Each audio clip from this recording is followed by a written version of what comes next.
بكم في قراءة جديدة وقراءة جميلة كما العادة مع حشورة وقراءة حشورة لبرج الثور.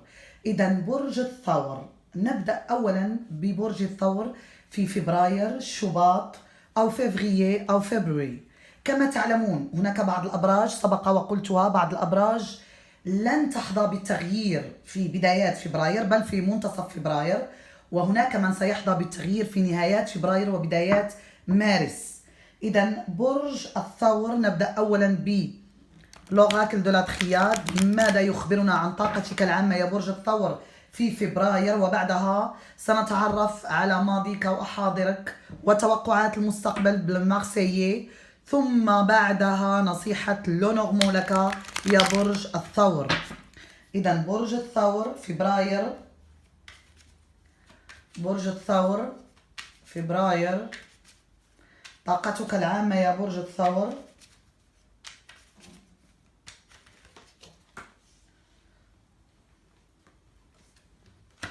برج الثور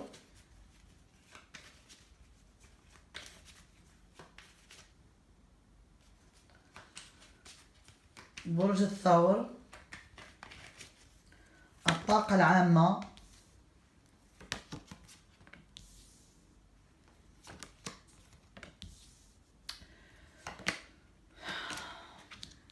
إذا كنت يا برج الثور تنوي بداية جديدة أو أنك تسعى إلى حمل أو ولادة، فأظن بأنها ستكون مرحلة عسيرة أو بداية عسيرة، ليست بالسهلة.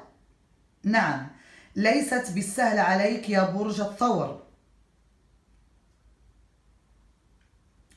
ممكن تكون الكارما أيضا بينك وبين شريكك.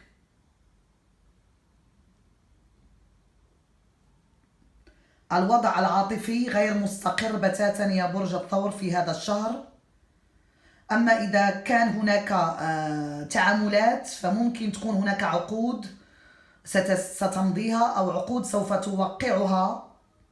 لن تكون المرحلة سهلة أبدا عليك. لا أريد أن أكون دو موفيز أوغور كما يقال أو بشارة سوء بالنسبة لك يا برج الثور، لكنني ألاحظ أن هناك بعض التحديات وبعض التضحيات أيضا مفروض أنك يا برج الثور أن تقدم عليها إذا كنت تنوي أن تبدأ بداية جديدة مع هذا الإنسان.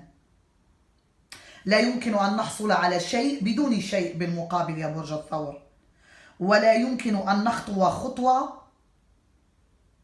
إلا بعد أن نتأكد من أن هناك يعني فراش سهل أو هناك بساط سهل لك، يعني دائما هناك مقابل. عندك الشجاعة لا تنقصك وعندك الإصرار أيضا، فلا بأس، لا بأس يا برج الثور. إذا كنت مصر فلا أظن بأنك ستكون في مرحلة صعبة، لكن هي صعبة المرحلة، لكن أنت لن تكون صعبة عليك لأن كما يقال أنت في المستوى وتستطيع مجابهتها وتستطيع الخوض فيها، بغض النظر عن إذا كانت علاقة عاطفية أو معاملات أو عمل أو غير ذلك. برج الثور فبراير،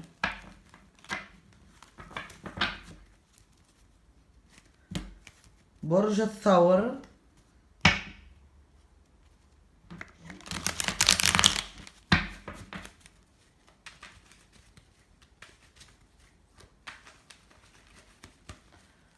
برج الثور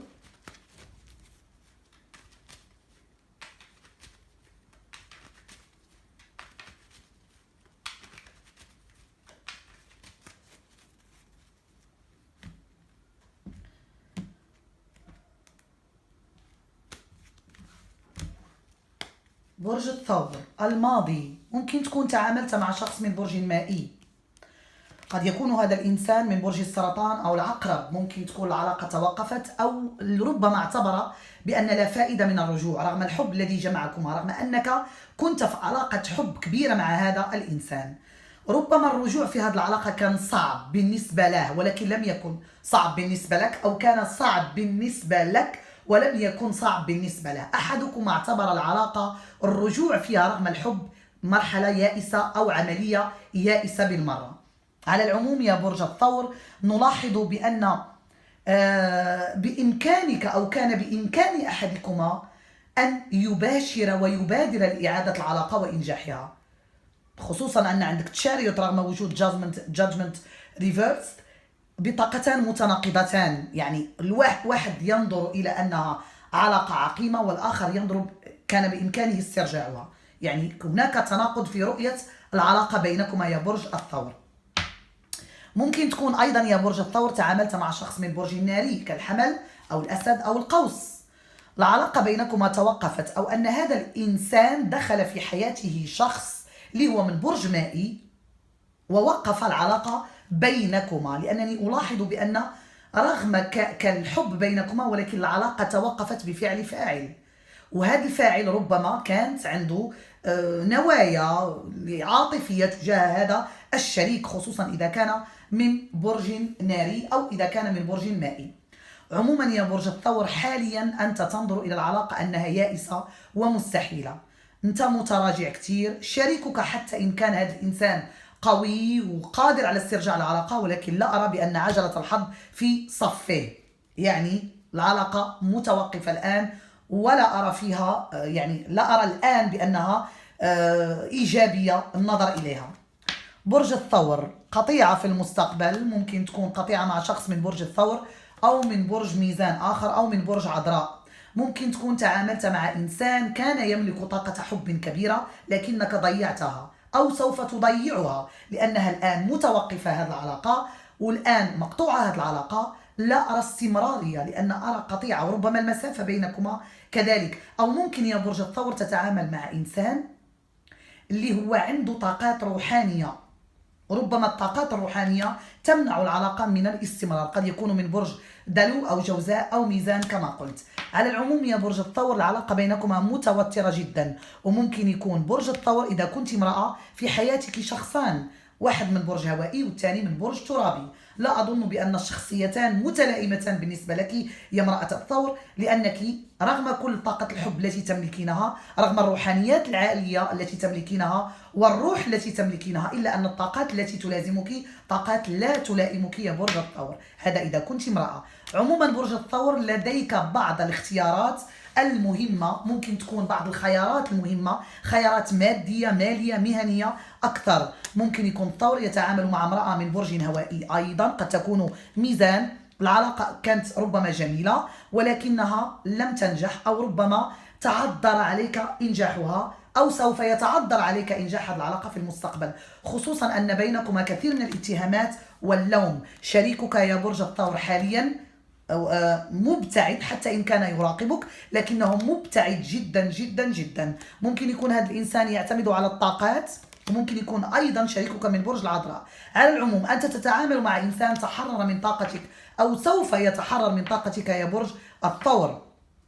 سيتحرر ربما لأن الأجواء تعلن عن نهاية العاصفة والمشاكل، وتعلن أيضا يا برج الثور عن بداية شيء جديد لك.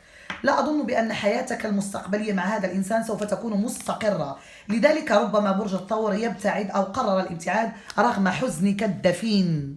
يعني هناك حزن دفين يا برج الثور، لكن في نفس الوقت البقاء مع هذا الإنسان لا يجلب لك السعادة، أو دائما يعكر صفو مزاجك يا برج الثور.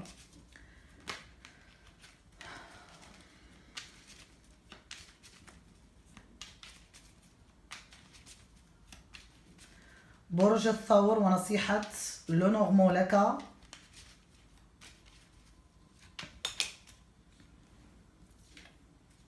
برج الثور ممكن تكون تتعامل مع شخص من برج مائي. ماذا أقول لك يا برج الثور؟ نلاحظ ابتعاد، أو ربما نصيحة لونورمو لك أن تبتعد، لأن العلاقة تخللها الكثير من الألسنة والكلام والآراء، والثور عندما تتعدد عليه الآراء ربما يهرب ويبتعد. ممكن يكون هذا العرض كان زواج، وممكن يا برج الثور بعد أن تبتعد من هذا لافول أو هذا الاكتظاظ اللي هو عليك، ربما سيكون عندك عرض من شخص من برج ناري، قد يكون من شخص من برج ناري آخر، حتى إن كنت مع شخص من برج ناري الآن. عموما برج الثور دائما الخيانات، دائما الكذب، دائما السرقة، دائما كنحس بأن الثور يتعرض دائما للخذلان والإخفاق. حاليا مرحلة التفكير والتخطيط أيضا ربما سيساعدك شخص من برج هوائي أيضا يا برج الثور. عندك رسائل من الماضي أو شخص من الماضي، تفكير في حميميات أيضا مع شخص من الماضي، تفكير أيضا في الأسرة وتفكير في الأطفال يا برج الثور. إذا كانت هناك عراقيل عندك يا برج الثور أظن بأنك سوف تستطيع تجاوزها في هذه المرحلة، فلا بأس بذلك. وشكرا لبرج الثور.